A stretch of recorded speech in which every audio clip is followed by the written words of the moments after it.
Please रोना बंद करो।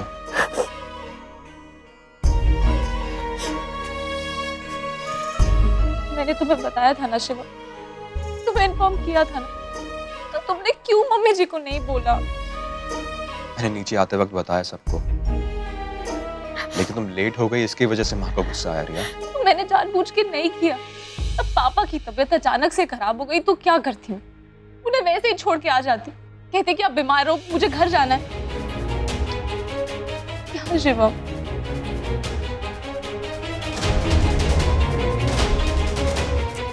मत करो।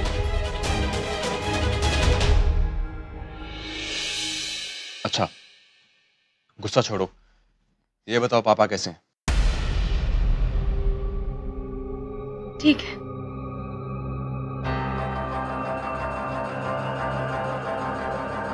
रिया, तुम कम से कम एक फोन तो कर सकती थी ना। शिवम, मैंने दादी जी को फोन किया था, उनका नंबर नहीं लगा। अरे अगर दादी का नंबर नहीं लगा तो लैंडलाइन पे कर लेती, निम्मी, प्रीति, माँ, किसी को तो कर लेती ना। मैंने तुम्हें फोन किया था ना शिवम। अरे पापा, मैं लेकिन क्लाइंट के साथ बिजी था और मुझे लगा तुम टाइम पर पहुंच जाओगी। हाँ तो वही प्लान था, मुझे टाइम पर आना था। पापा की तबीयत अचानक से खराब हो गई तो मैं क्या करती? मैंने फिर भी तुम्हें मैसेज किया और इन्फॉर्म किया। आई एम रियली सॉरी, वो मैसेज मैंने घर आकर पढ़ा। हाँ तो इसमें भी मेरी गलती। अब पापा की तबीयत अचानक से खराब हो गई, रास्ते में मुझे ट्रैफिक मिला, फिर रिक्शा में प्रॉब्लम, इतनी सारी प्रॉब्लम के बीच भी मैंने तुम्हें इन्फॉर्म किया। अपनी रिस्पॉन्सिबिलिटी निभाई ना मैंने। देखो रिया, मैं तुम्हारी बात समझ सकता हूँ, आई कैन अंडरस्टैंड। तुम कुछ नहीं समझते शिवम, इतना सा भी नहीं समझते। और कभी तुम मुझे समझ नहीं आता कि तुमसे शादी की है मैंने, ये कोई क्राइम कर दिया है। हर चीज के लिए परमिशन लो, अपने घर तक जाने के लिए मुझे परमिशन लेनी पड़ती। अब पापा जी की तबीयत अचानक से खराब हो गई तो इसमें क्या परमिशन लूं? छोटी छोटी बात के लिए कोई परमिशन लेता है क्या? देखो रिया, ये बातें करने से अब फायदा नहीं होगा, ठीक है? मैंने शादी से पहले तुम्हें कहा था कि हमारा घर तुम्हारे घर से बहुत अलग है, और वैसे भी जब भी हम घर से बाहर निकलते तो हमें भी 100 सवालों के जवाब देने होते हैं और तुम्हें भी देने पड़ेंगे। शिवम, पर मम्मी जी। नहीं रिया,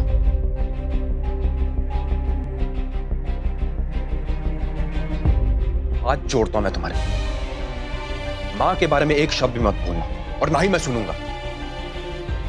आज तक मां ने तुम्हारे बारे में कुछ भी नहीं कहा है मुझे, और अगर तुम भी मेरे मां के बारे में कुछ नहीं कहोगे तो ज्यादा ही अच्छा होगा। देखो, ये तुम्हारा और मां का आपसी मामला है, तो ये तुम अपने पास ही रखो, मुझे बीच में मत घसीटो। देखो रिया, मां सिर्फ तुमसे इतना ही चाहती थी कि अगर तुम घर पे फोन करके बता देती या तुम जल्दी आ जाती, बस। तो तुम्हारी भी तो मां है ना? हाँ, अगर तुम मां को सास की तरह नहीं, मां की तरह देखोगी ना, तो शायद तुम्हारी प्रॉब्लम सॉल्व हो जाए। अगर तुम बात बात पे कंप्लेंट करोगी मुझे मां को लेकर, तो ये सब कैसे चलेगा? हाँ, मुझे तुम्हारा सपोर्ट चाहिए रिया, प्लीज मेरे साथ खड़ी रहो, प्लीज।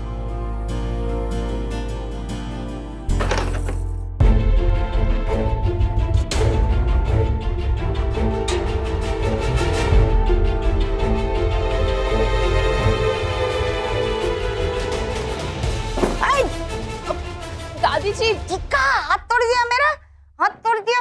घर पे भी फटफटी पे सवार रहता है का? हैं? देख के नहीं चल सकता कौन सामने आ रहा है कौन नहीं? हाथ तोड़ दिया। अब ठीक हो ना दादी जी? सॉरी दादी। देख अंग्रेजी के रामबाण। जा जा जहाँ जा रहा था, इतना फाश फाश जा रहा था, जा। राजा बंद कर और बैठ।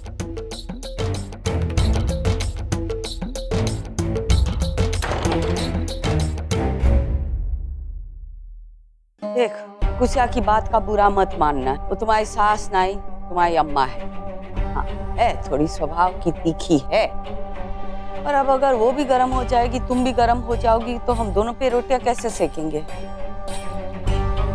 मतलब हम दोनों को संभालेंगे कैसे हैं? हम दोनों गर्म हो जाएंगे तो। वैसे दादी जी, मुझे मम्मी जी की बात का बिल्कुल बुरा नहीं लगा, मुझे गुस्सा भी नहीं आ रहा उन पर। मेरी ही गलती है, अगर मैं उनको एक बार फोन करके इन्फॉर्म कर देती ना तो शायद उन्हें इतना बुरा नहीं लगता। मुझे बता देना चाहिए था उनको, लेकिन मैं क्या करूं? रास्ते में सच में बहुत ज्यादा ट्रैफिक था, बेचारा रिक्शा वाला भी क्या करता। बस यही समझाने की कोशिश कर रही थी, लेकिन मम्मी जी ने मेरी बात सुनी ही नहीं। मुझे मौका ही नहीं दिया कि मैं कुछ बोलूं।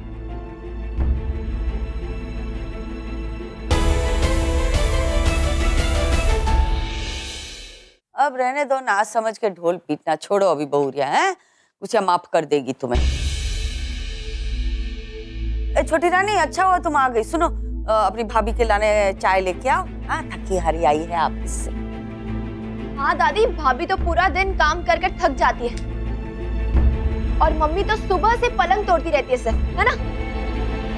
अरे उनकी कमर में तो आराम कर कर के दर्द हो जाता है। क्यों दादी?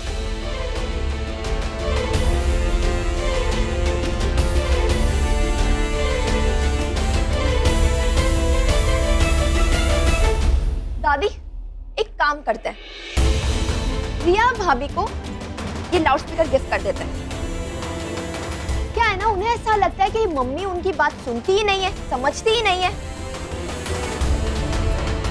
तो मम्मी को इससे बहुत अच्छे से आवाज सुनाई देगी, बहुत अच्छे से बात समझ पाएगी मम्मी।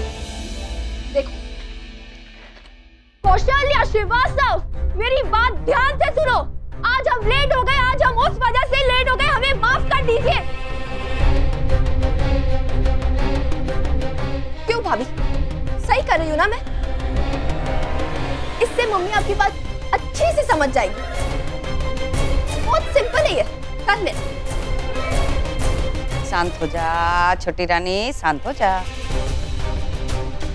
बेटा, मैं तुमसे बड़ी हूँ, एटलीस्ट एक बार सोचो तो सही कि तुम क्या कह रही हो। आप मम्मी से बड़े हो, आप भी तो मम्मी से किस तरह से भी बातें करती हो, कुछ भी बोल देती हो। छोटी रानी चल, शांत हो जा, शांत हो जा। दादी आप बताओ कि मैं क्या गलत बोल रही हूँ? मम्मी ने इन्हें इसलिए डांटा क्योंकि इनकी गलती थी। अभी मेरी मम्मी बहुत सीधी है, वो ना किसी के बारे में कुछ गलत सुन सकती ना कर सकती है। साफ हो कि आपको बस मम्मी को समझना होगा।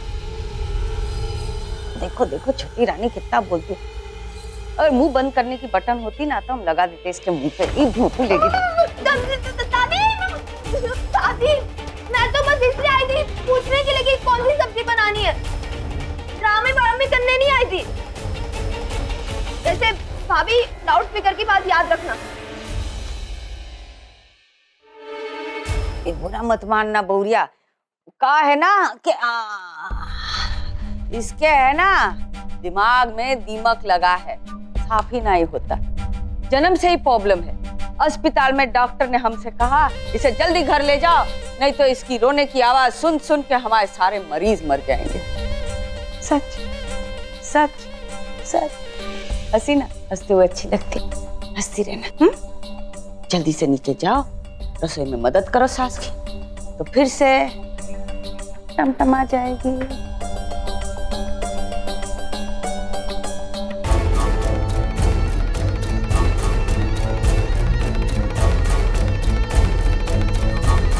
वैसे बहुरिया एक बात बताए, हमारा है ना मन महसूस जाता है ये सोच सोच के कि तुम सुबह से शाम ऑफिस में काम करती हो, घर में इतना काम करती हो, तो फिर रिक्शा में आना पड़ता है, तो हम सोच रहे हैं तुम्हें स्कूटी दिलवा दे।